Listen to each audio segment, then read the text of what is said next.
Hi, I'm Eckhard Colsman, and I like to talk to you about the refractive relativity theory, the RRT.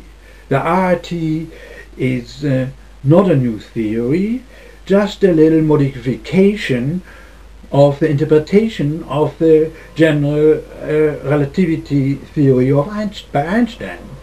The RRT supplants the warping of the time with the velocity of light c in the fourth dimension, the time dimension.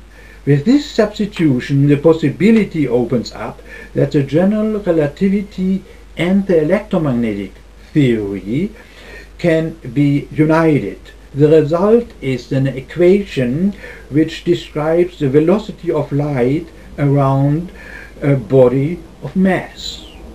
That means the ether is a pure electromagnetic field that is based on the magnetic constant mu and the electric constant kappa, with the formula c square is equal to 1 over mu kappa.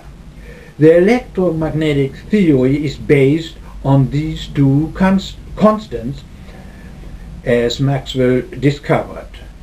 And Max Born, Arthur Eddington, for example, accepted this approach of a variable velocity of light.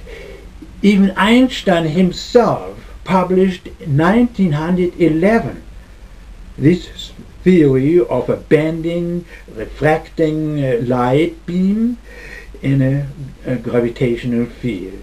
This decisive formula was established at that time, where c is the point to be considered. CO is the velocity of light in outer space. M is the mass of the heavenly body, as Einstein called it, and G is Newton's gravitational constant, and R the distance to a body of mass m. You can find details on my homepage, colsman.us.tc. Einstein called this gravitational field a gravitational potential, and pointed out already at that time that the velocity of light is dependent on the position. That means the light velocity is not a constant and sets up, therefore, the light beam experiences refraction by means of Huygens and Snell. Now we should look at a point deep in space, far away from any heavenly body, and at an infinitely large distance, so one can assume that the mass m and the distance r cancel each other out. And one can realistically theorize that the light speed experiences an acceleration in the universe. With this concept, the rate of expansion of the universe is calculated, and it seems that the expansion rate of the universe with G Newton and the Hubble constant observed, the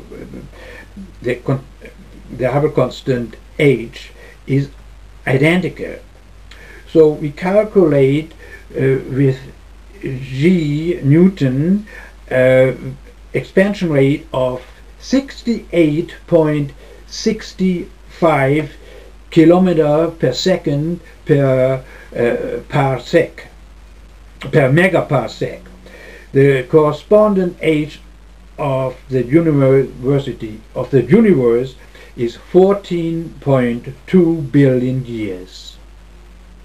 This discovery that Newton's general constant of acceleration is not only determining how our sun system is holding together and how the body weight of on the surface of the Earth is calculated, but also it is determining the expansion rate of the universe.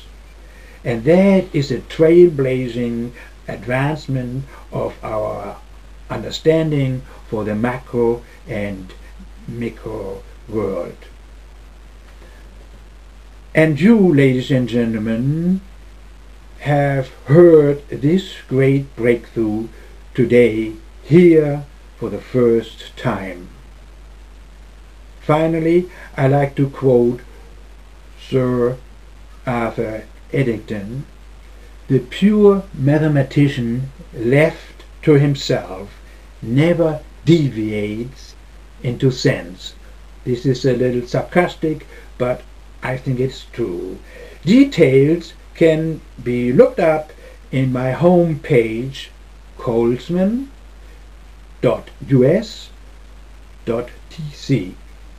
Thank you.